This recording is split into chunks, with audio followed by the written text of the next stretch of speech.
estrategia del día es traída para vos por bloomberlinia.com. Muy buenos días, estrategas. Soy Francisco Aldaya, jefe del Buró de Argentina en bloomberlinia.com, y hoy les traigo una entrevista especial con Pilar Tabela, que es la jefa de estrategia macro y soberana en Balance. La acumulación de reservas, el tipo de cambio, los activos que recomienda el broker y mucho más. Como siempre, no se olviden de darle clic al botón para seguir a este podcast, de compartir este capítulo, de activar las notificaciones y si les gusta lo que hacemos acá de lunes a viernes, ¿por qué no darnos un 5 estrellas en Spotify o un pulgar arriba en YouTube? Pilar, bienvenida a la Estrategia del Día Argentina nuevamente. Muchísimas gracias por tu tiempo y estar acá con la audiencia del podcast. No, a ustedes por la invitación, placer. La primera pregunta es ¿por qué no bajó más el tipo de cambio después de las elecciones y cuánto crees que tiene que ver con lo rápido que estuvieron bajando las tasas? Buena pregunta. No, creo que hay que entender que me parece que había dos factores detrás de la presión que hubo en el tipo de cambio o que veníamos teniendo antes de las elecciones y por la cual todavía estamos relativamente cerca de la banda. Una tiene que ver obviamente con lo político, con el riesgo político, y eso claramente disminuyó significativamente, ¿no? Después de la elección, y por eso es que vimos que a pesar de que no hubo más intervenciones del Tesoro de Estados Unidos, de todas maneras el tipo de cambio se ubicó adentro de la banda post-elección, ¿no? Y en línea con un gran rally, un fuerte rally de los bonos, es decir, una caída del riesgo país y además un rally también de las acciones, ¿no? Entonces, hay una parte que obviamente tenía que ver con cobertura o con riesgo político que se fue hoy de los precios y que por eso tenemos menos presión sobre el tipo de cambio. Ahora, tu pregunta es correcta, digamos, o sea, por ahí había una expectativa de alguna parte del mercado. Nosotros honestamente no coincidíamos con que iba a haber una apreciación muy fuerte del peso después de la elección, volviendo al centro de la banda o algo parecido. En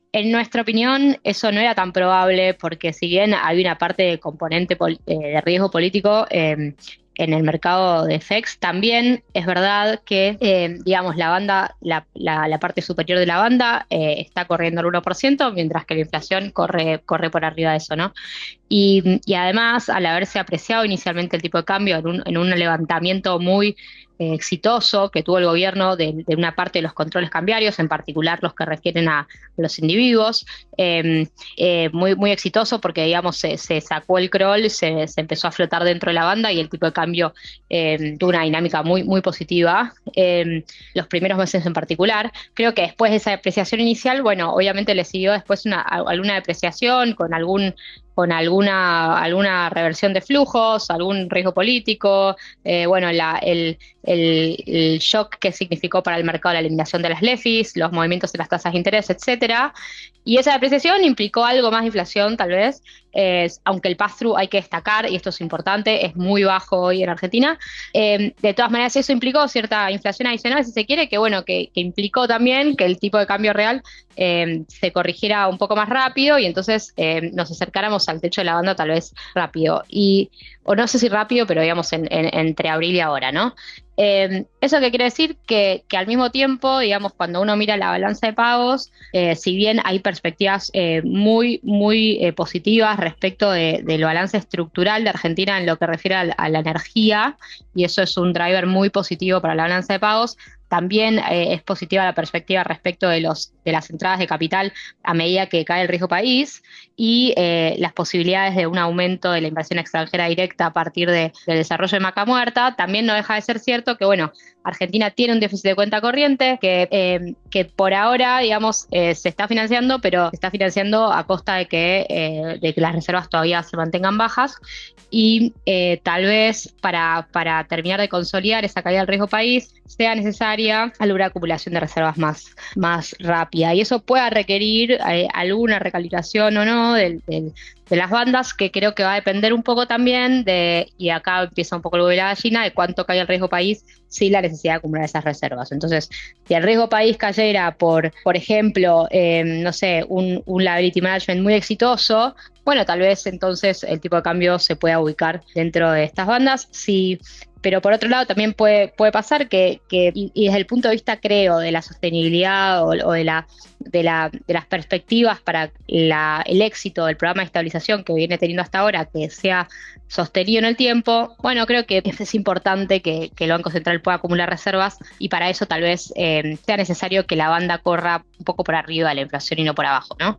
Y ese, al fin y al cabo, es en una medida una de las posibilidades que nosotros exploramos desde Research. ¿Se perdió una oportunidad para volver al entorno en lo que tiene que ver con las restricciones cambiarias preelecciones? ¿Por qué crees que no levantaron esa restricción cruzada para individuos después de las elecciones? No, bueno, yo creo que, o sea, todos siempre tendemos a tener ansiedad, pero digamos, la realidad es que la elección fue hace muy poco.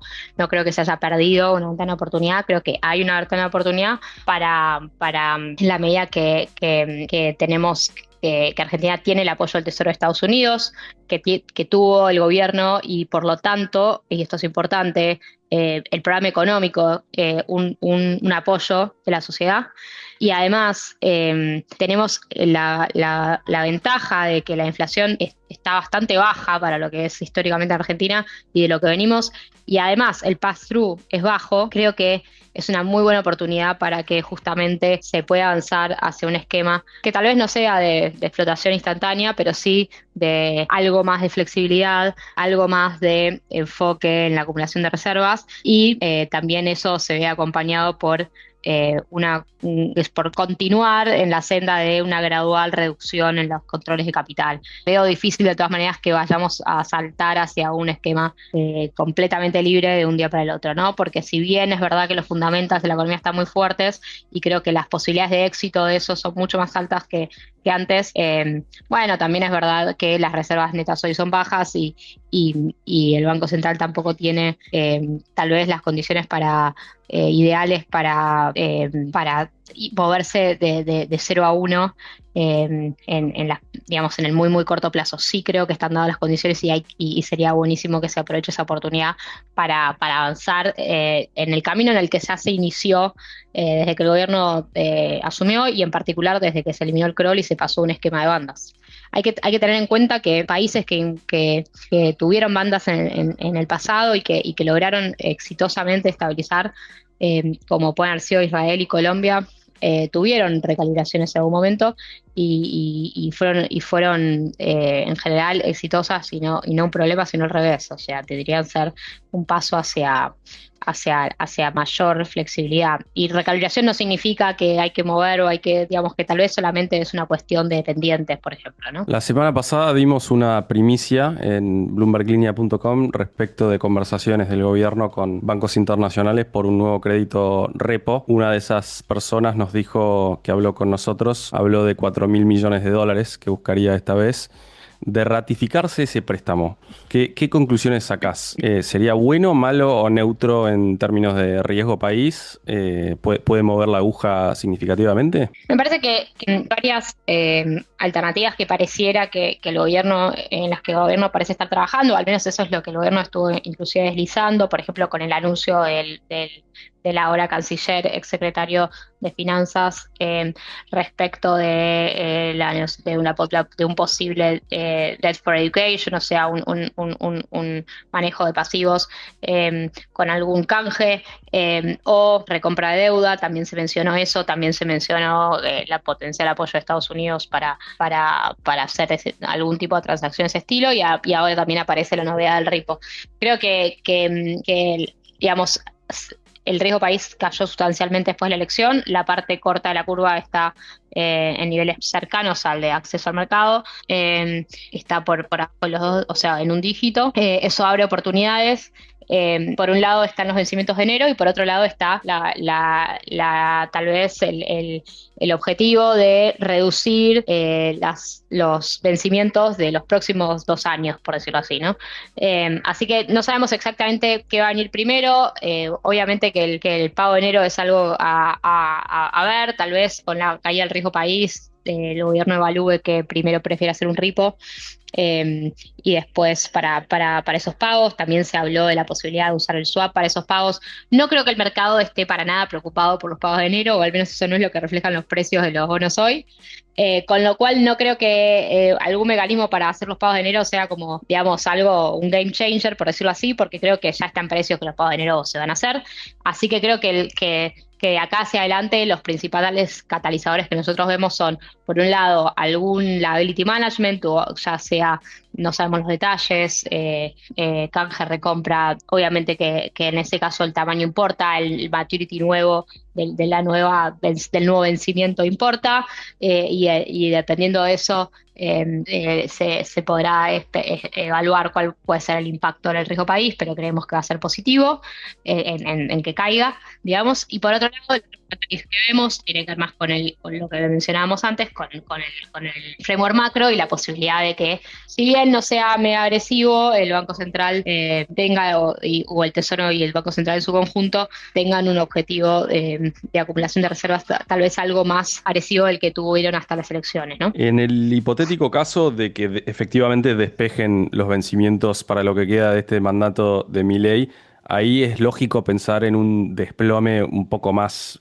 contundente del riesgo país, teniendo en cuenta que sí parece bastante certero el horizonte de ingreso de capital desde el exterior a la Argentina en los próximos años. Nosotros, digamos, para inversores institucionales estamos overweight los bonos, justamente porque creemos que hay upside en los bonos, creemos que en un escenario base debería caer el riesgo país a un rango de 500 a 550 puntos básicos, pero en un escenario más bullish, donde hay un liability management bien fuerte, lo hemos trabajado por ahí en cuenta, y eso significa upside para los bonos de entre 5 y 10% en la parte larga de la curva y entre 3 y 6 en la parte corta de la curva. Ahora, obviamente que siempre todo depende como dicen, el diablo está en los detalles, ¿no? Tal vez las operaciones sean varias, tal vez no sea una sola enorme, tal vez haya algunos pasos que abran una ventana para una siguiente transacción que termine de generar esa caída. Es difícil despejar completamente los vencimientos de los próximos años, es un montón de deuda la que vence, y además, digamos, no da lo mismo cuando vence la deuda nueva, a qué tasa se emite. Obviamente que eso también es importante, la deuda de hoy está a una tasa de interés muy baja porque era una reestructuración, pero por otro lado hay un montón de vencimientos porque la estructura de los bonos son bonos que van amortizándose, con lo cual creo que sí, que hay espacio para un manejo de pasivos que ayude en conjunto con las políticas macro que mencionábamos antes, y las otras que ya no mencionamos porque medio que las damos por sentadas, pero que son súper importantes, como es el ancla fiscal, que ahora, y las reformas que se puedan pasar en el Congreso, ayuden a terminar no sé si terminar, pero a seguir comprimiendo el riesgo país, ¿no? Y donde estamos parados desde Argentina, mirando el panorama internacional, después de los resultados de Nvidia, después un susto por el apalancamiento de otra empresa que es relativamente clave en el sector, que es Oracle, y que se convirtió en el instrumento preferido para empezar a shortear lo que algunos ven como una burbuja en IA, sumado a este gris en el horizonte por las próximas decisiones de tasas de la Fed.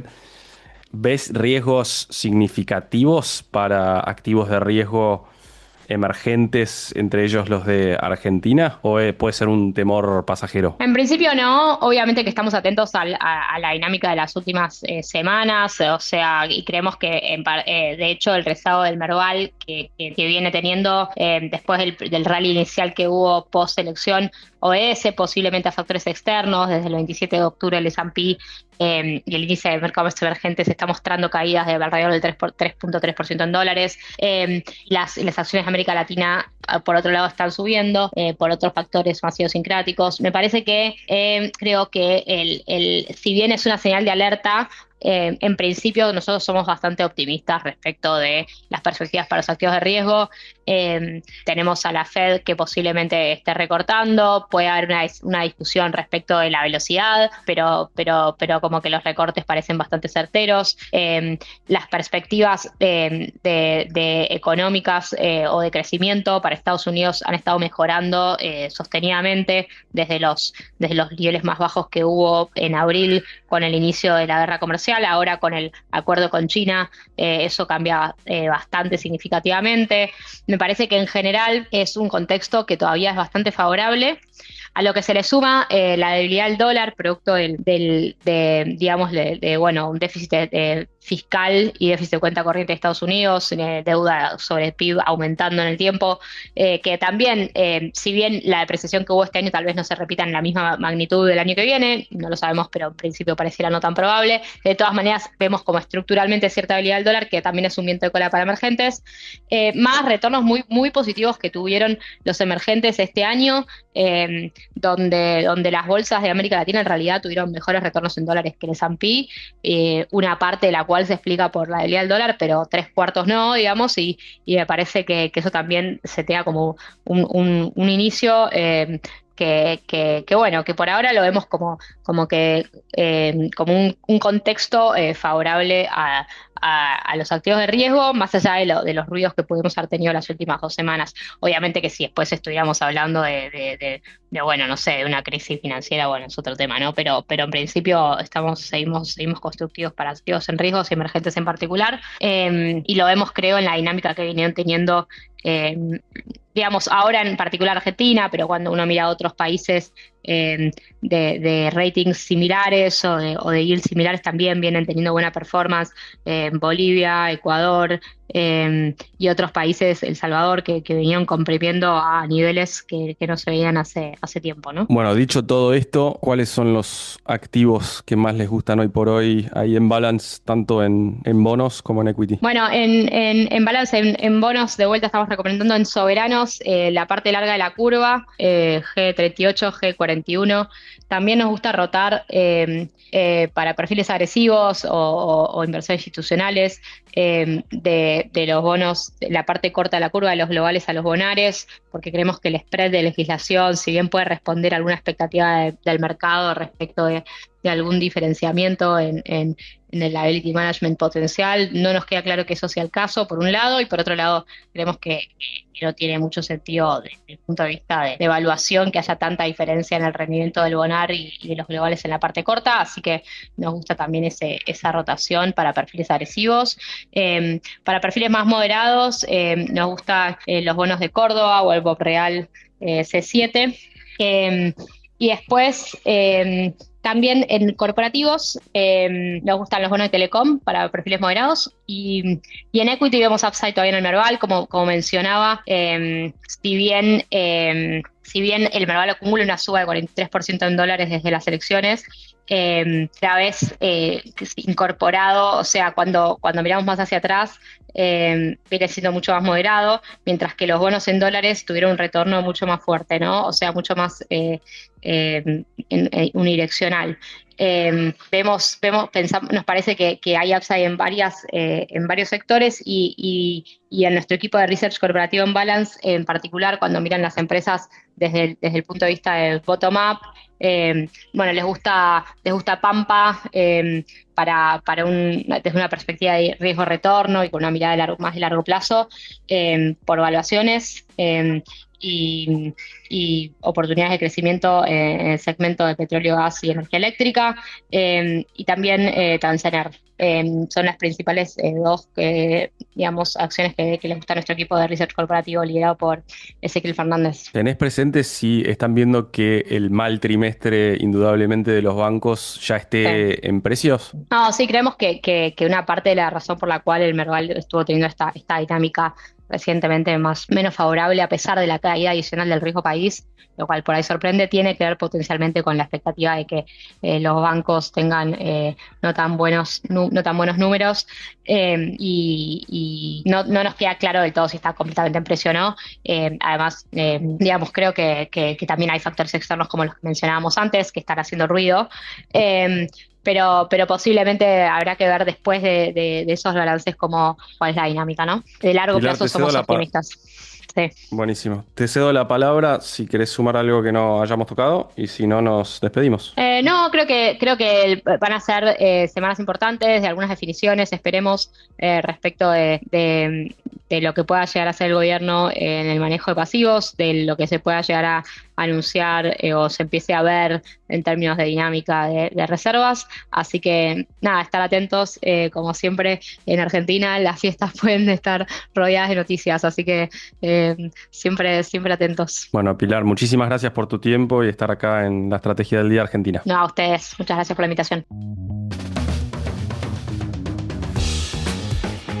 Esto fue un nuevo capítulo de la Estrategia del Día Argentina. Yo soy Francisco Aldaya, jefe del Buró de Argentina de Bloomberg Línea, y me podés seguir en X en @franaldaya. No se olviden de darle clic al botón para seguir a este podcast y a la campanita para que se enteren al instante cada vez que sale un capítulo de lunes a viernes. Espero que tengas una gran jornada productiva.